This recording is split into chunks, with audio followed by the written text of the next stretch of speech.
Hello everyone, I'm Natalia Bilbao, and here's what's happening in LA this week. Council member Mark Ridley Thomas and Mayor Eric Garcetti attended the grand opening of the newest Hollywood community housing project, Gramercy Apartments. This new complex means more than 60 unsheltered and low-income Angelenos have a new place to hang their hat. Take a look.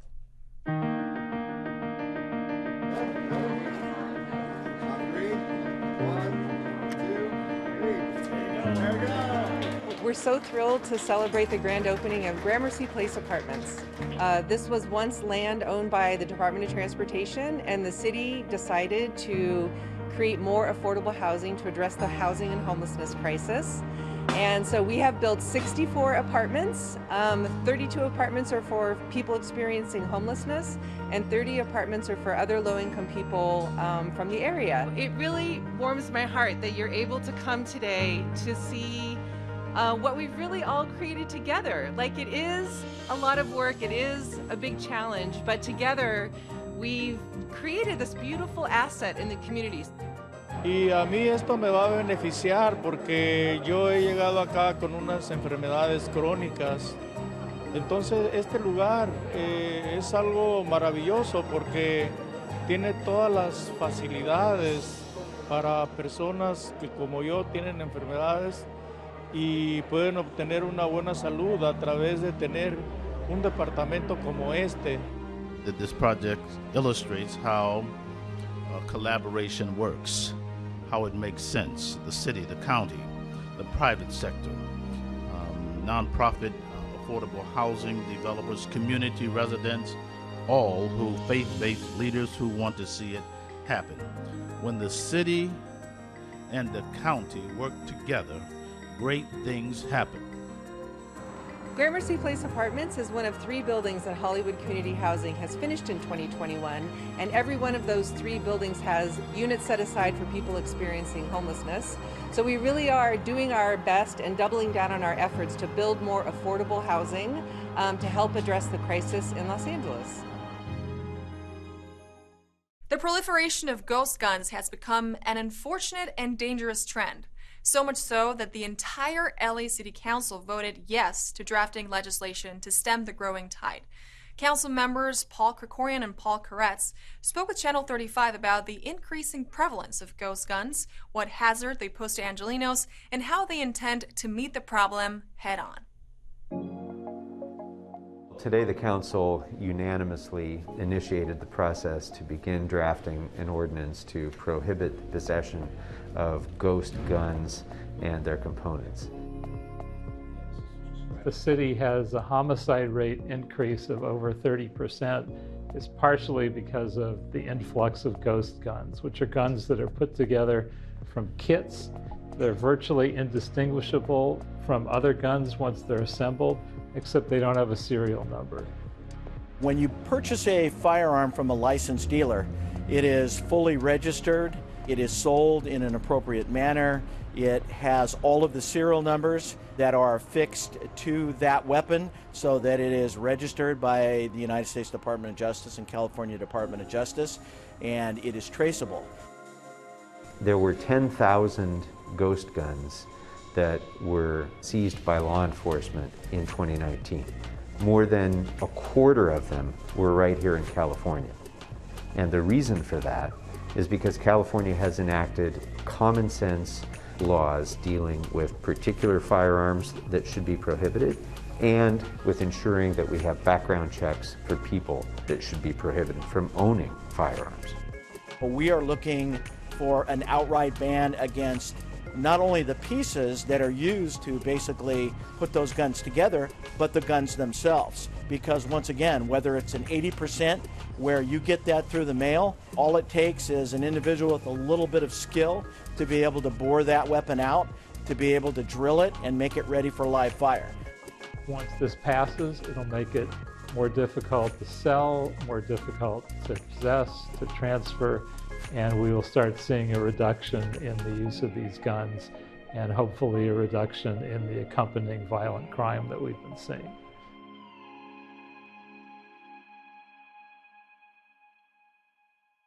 Through a motion introduced by council members Paul Krikorian and Mitch O'Farrell, the Los Angeles Department of Water and Power has taken historic steps towards the commitment to clean energy. The motion would require that 100% of the city's electricity come from clean, zero-carbon energy by 2035. The measure is seen as a landmark that could be a model for the country and the world. It was not that many years ago when we were still debating in the City Council whether or not the DWP could wean itself off of coal. And now we've come to the point just a few years later where not only have we blown past that goal, but we've now set this new goal of achieving 100% carbon-free energy by the year 2035. And by doing that, the DWP is leading the nation and really has become the model for clean energy for the world. It represents a complete paradigm shift in the way we conduct daily life and the way we access and power our homes and businesses and public spaces. And so it's the way of the future, and we don't really have an alternative. It's what we must do. Significantly, we are embarking upon a parallel study of how to achieve 100% clean power while ensuring equity of the projects, programs, and services that will be developed as we move forward on this path. On the streets of Los Angeles, people have died as a result of climate change. For our children and for our grandchildren, for our families and for our friends, for our neighborhoods and for our planet, we need to get off fossil fuels immediately.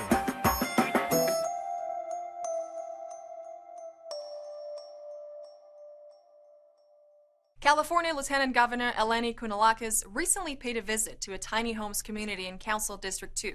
The Lieutenant Governor took the opportunity to hear about firsthand the life-altering impact this interim housing has had on the lives of a handful of homeless citizens. Take a look.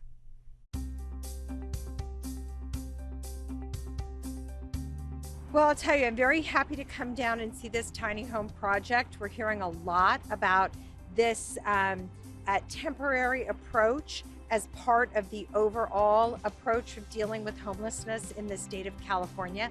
But the real question when I come to a place like this is it better for people of their own choice to have an option instead of sleeping in your car or sleeping in a tent to sleep in a tiny home? And what I heard from people who are living here right now, and by the way, this place is full, it's at capacity, is that the people who choose to be here right now, this is better for them. They want to be in a place where they can lock the door and they feel safer here. For me, just even being able to say, okay, close my door, lock my door, and say, okay, I'm safe, or even air conditioned, it means everything to people, and it means everything to me. So it's transitioning you in your mind into having your own place. And it's giving the Lieutenant Governor an idea of what the problems are in each individual person, because it's, like I said, it's not one size fits all. Most importantly for us is Palette prides itself on involving people who have experienced homelessness in the solution. So we're thrilled to see the Lieutenant Governor here listening to people who have walked the path of homelessness themselves and taking in their perspective. The solution to homelessness is going to come from people who have lived experience in homelessness. Pues estamos muy felices, primeramente que venga la señora gobernadora a visitarnos, es una gran cosa para nosotros. Lo que queremos hacer ver no nomás ella, pero también el resto de la comunidad es que no es todo lo que piensa la gente. Mucha gente sí viene de historias únicas y especiales y nomás necesitan un empujo, y es lo que le estamos enseñando aquí a la señora gobernadora. This whole space of transitional housing is something that people are very interested in, as I am, and so I look forward to going to more places, but mostly just talking to more of the clients and hearing how is this working for them on their way to permanent supportive housing. This next story is about a government agency that literally has boots on the ground daily. Every day, the Los Angeles Homeless Services Authority, also known as LAHSA, interacts with unhoused Angelenos and LAHSA's ongoing mission to find permanent, supportive housing for everyone. LAHSA is the Homeless Services Authority. We are funded by the city and the county of Los Angeles. And what we do is we go to encampments all around the city, all around the county, and we do street outreach. Le damos esperanza a ellos que no están solos. Aquí estamos por ellos y les vamos a ayudar. Y no es, le vamos a ayudar todos los días. Si no hay refugio, le damos agua. Si tenemos comida, ropa y muchas cosas así. We offer services as little as hygiene kits and meals and waters, and then as big as getting identification for all of our clients, offering interim housing opportunities. I think LAHSA is a great organization. I know they're doing the best they can. They've been working with me for about 5 or 6 years since I've been out here, and I appreciate their help, and I appreciate what they're trying to do for the community.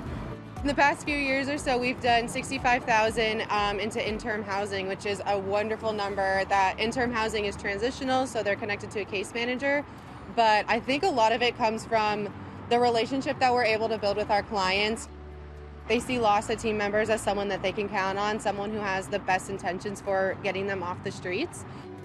In the past 5 months is actually when our program, the Roadmap program, began. So me and my partner, Monique, we've been here from February. I think it started a little bit in January, so a little bit sooner.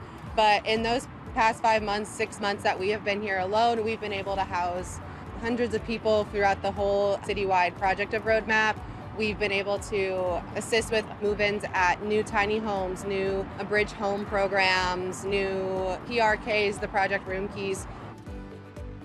I would like to tell people just keep an open mind when looking to homelessness, because some of these people have backgrounds that not necessarily is their fault that they're homeless.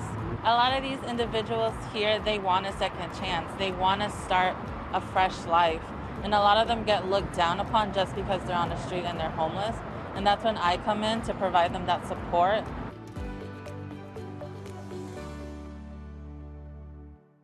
Council President Martinez announces the Housing is Key program.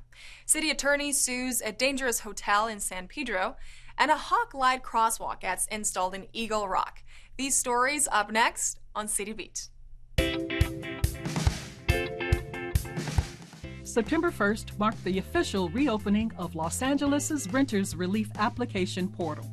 Council President Martinez held a press conference to brief Angelenos on this state-supported addition to renters' relief measures. The Housing is Key rental assistance program is designed to include mom-and-pop landlords in financial relief from housing costs. The program will also have a focus on low-income households that are disproportionately affected by housing costs. LA residents who are on a waiting list for and can reapply with the state and be prioritized for emergency assistance. To apply for aid, visit housingiskey.com, or you can reach out to the call center at 833-687-0967. The city attorney Mike Feuer announced a nuisance abatement lawsuit against the owners and operators of Palos Verdes Inn Hotel in San Pedro. The criminal activity has allegedly ramped up significantly over the past year, with multiple shootings and arrests in and around the hotel. The Palos Verdes Inn Hotel is a residential hotel surrounded by a number of sensitive sites, such as parks and churches. Alleged criminal activities occurring on the property include gang activity, gun violence, and drug sales.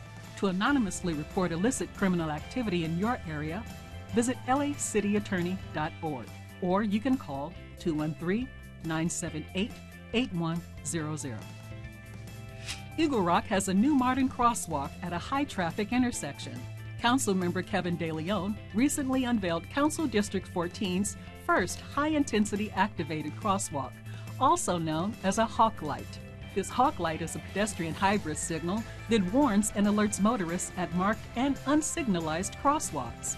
Unlike normal traffic signals, motorists see the signal off until activated by the pedestrian. This relatively new crosswalk technology is intended to increase safety around busy intersections. Executive Director and General Manager of Streets LA, Keith Mosey, stopped by Channel 35 to talk with Maria Hall-Brown about green innovations. His bureau is actively working to strengthen and preserve the streets of Los Angeles, a dozen city blocks at a time. Plastic streets, oh my gosh, it sounds like a brilliant idea. There were tests being done. How did that all play out?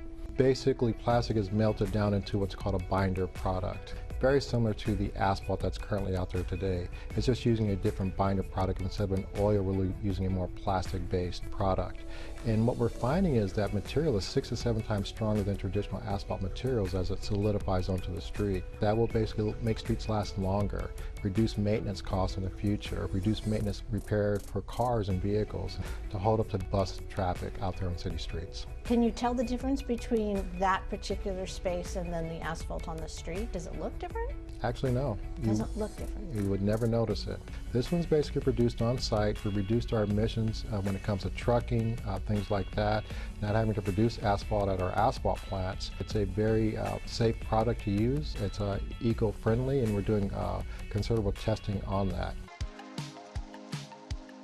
How much plastic would be used, and what does that mean from an environmental standpoint of being able to recycle?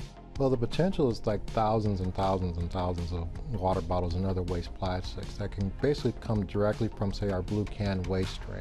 So that's something we work with Bureau of Sanitation on, potentially basically to bring that straight from households to a location to basically process and melt it down into the polymer binder, but basically without creating additional waste products, because we don't believe in throwing anything away at Streets LA.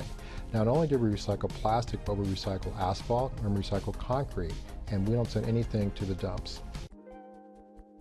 How far along are we on Cool Streets LA?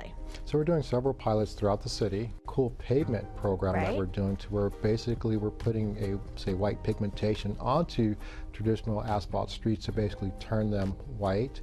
And basically what that does, it reduces the heat island effect, and it can reduce temperatures through the albedo effect by approximately, say, 10 degrees.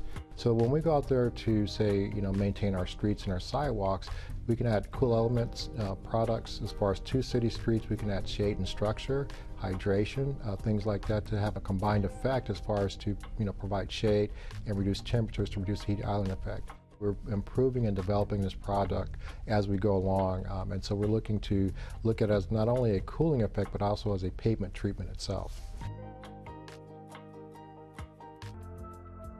What's your biggest hope and dream for Streets LA as the executive director? Not only do I think about today, I think about tomorrow, as far as that's when it comes to maintenance and things like that. If we plan right and do our maintenance right today, tomorrow maintenance costs will go down, in the future, in 20 years from now, because we did it right. Also to look at sustainability and equity as, important driving forces for us to do our planning better, because we have to adapt to, to this climate adaptation, things like that, but at the same time provide equity. But if we do it right, our maintenance costs will go down in the future. It celebrates jazz, community, and the cultural heritage of Leimert Park. It showcases the artistic and cultural spirit of a historic neighborhood. And it's a great family event for anyone who loves music. We are talking, of course, about the Leimert Park Jazz Festival, and the Channel 35 cameras were there to catch the festivities in full swing.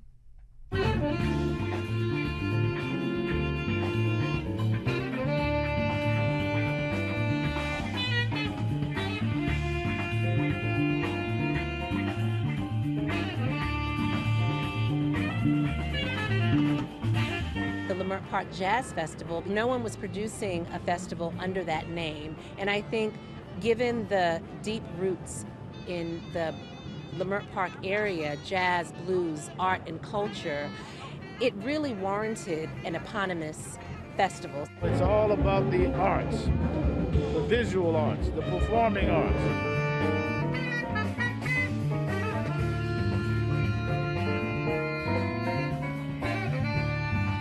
It's just wonderful to be out here, to see the crowd, to see people enjoying themselves, meeting new friends, catching up with old friends, having a good time, seeing people just being able to exhale, to kick back, let go of some of the stress. I'm coming back again. As a matter of fact, I've come from all the way to Pomona to come to support the event. Just really demonstrates and shows that community can still come together, you know, in spite of circumstances and what's going on.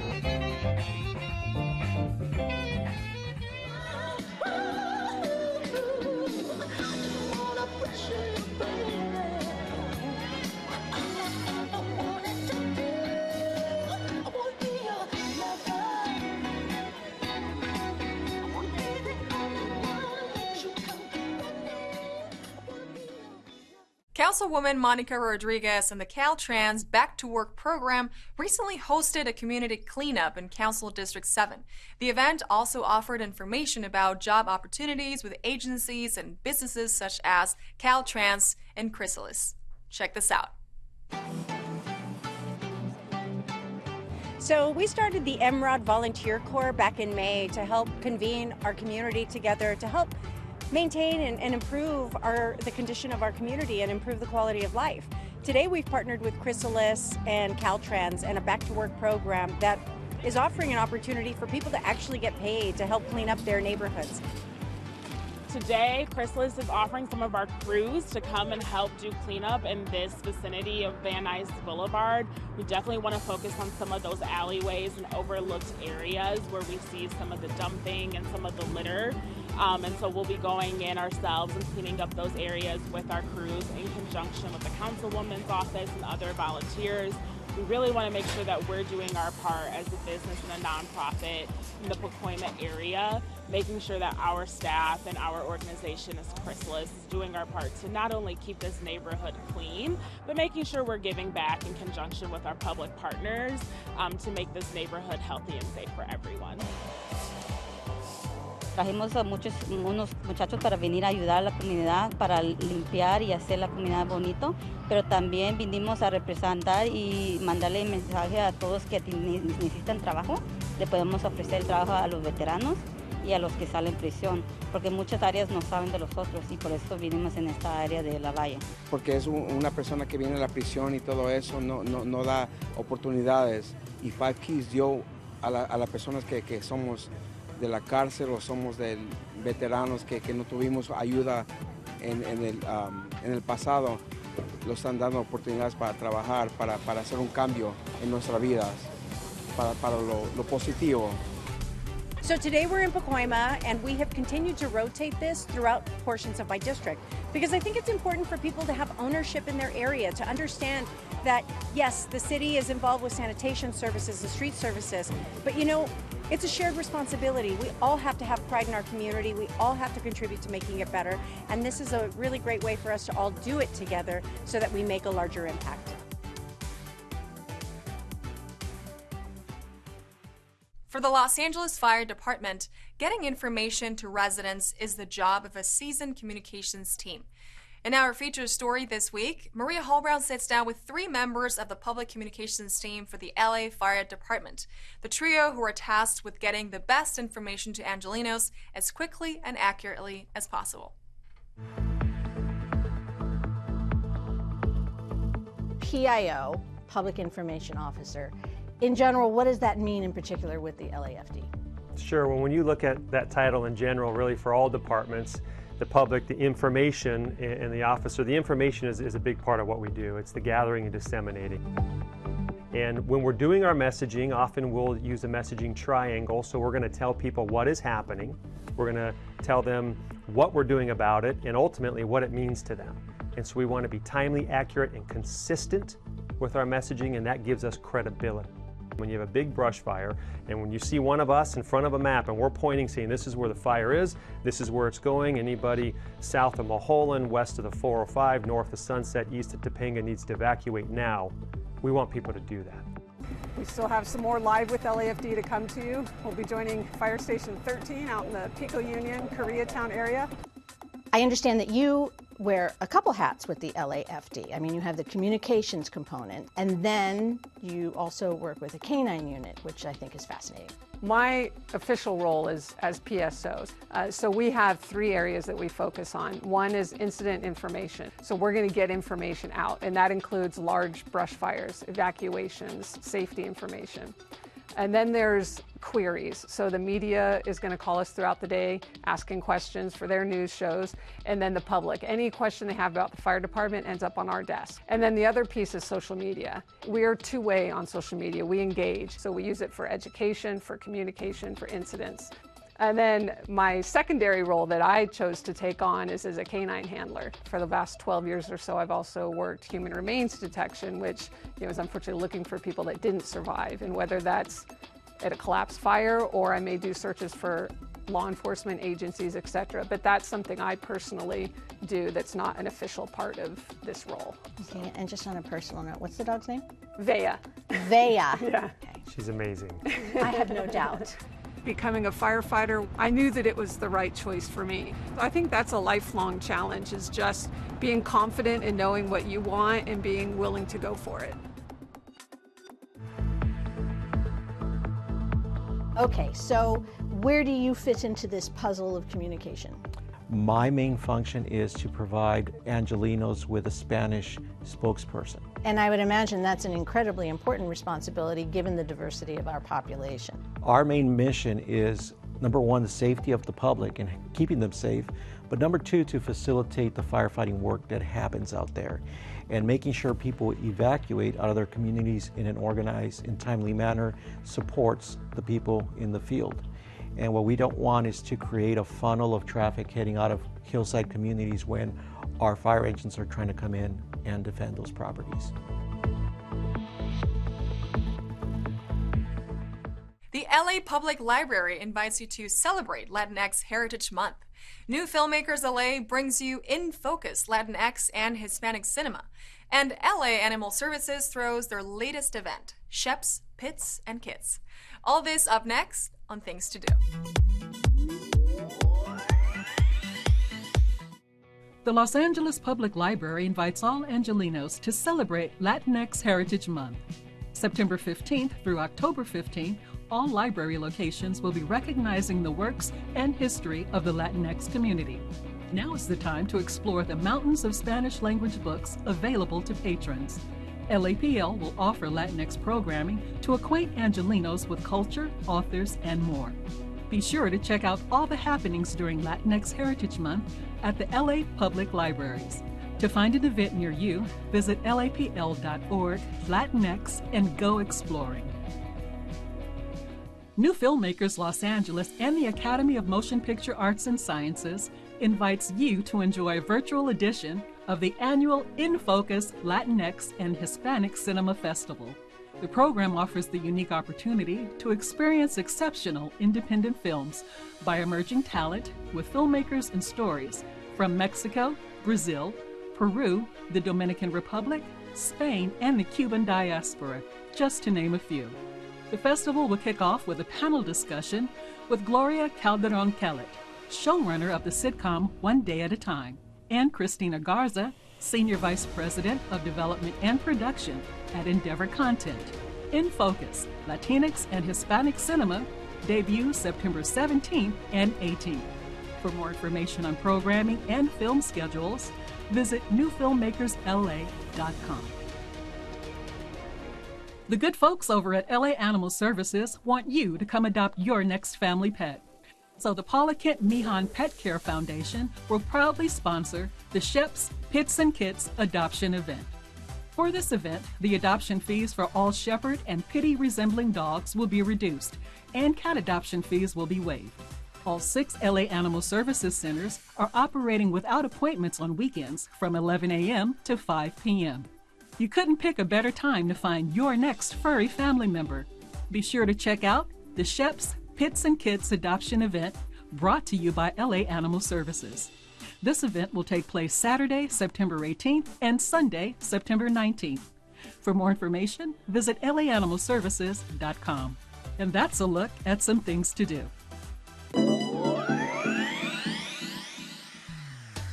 And that's it for this edition. I'm Natalia Bilbao, and from all of us here at LA This Week, thank you so much for joining us. A reminder that you can catch us online at lacityview.org, and we're also on Facebook, Twitter, and YouTube. See you next time for more LA This Week.